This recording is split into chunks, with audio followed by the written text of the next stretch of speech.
Nakikita ako. Oy, dandahanin mo. Baka mapunit yung ano natin. Ako? Hindi,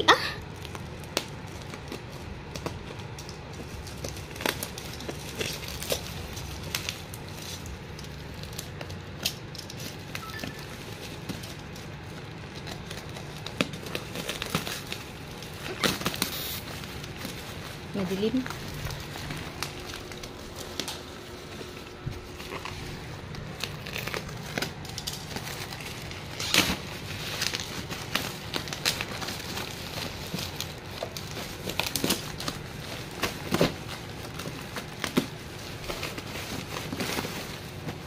Paano ka kikita niyan kung takot kang makita sa camera? Bata pa nga lang ako eh. Manyari sa pag nakita ko sa camera. Wala. Paano ka makablog?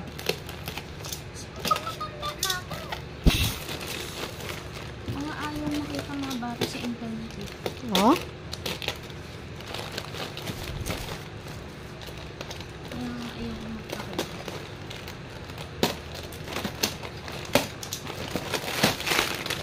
Yan, clamps nga siya.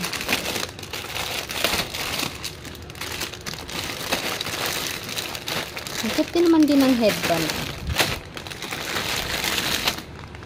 Yan, itong clamps. Clamps tawag dito, di ba, Beth? Yeah. Ayan, binibenta to 25 pesos. Ilan ba to pag mabenta? 100. 200. So, 300. 300 na to. Ito din, 600. Ang 600. Kano nga yung binayaran natin kanina? 525. Dapat nga to 30. Di ba ba 30? Yeah. Nabibenta ba yan? Ubus na nga itong clamps natin Kaya nga ako bumili.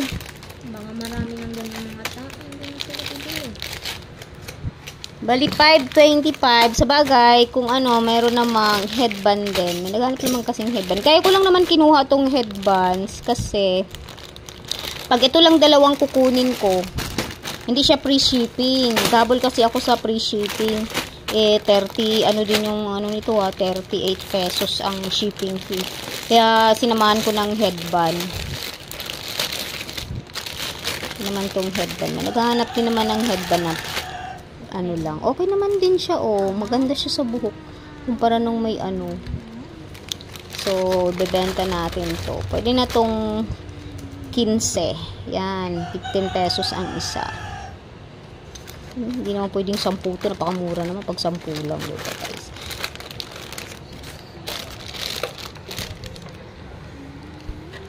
So, ayan guys. Ito yung mga paninda na hindi siya fast moving.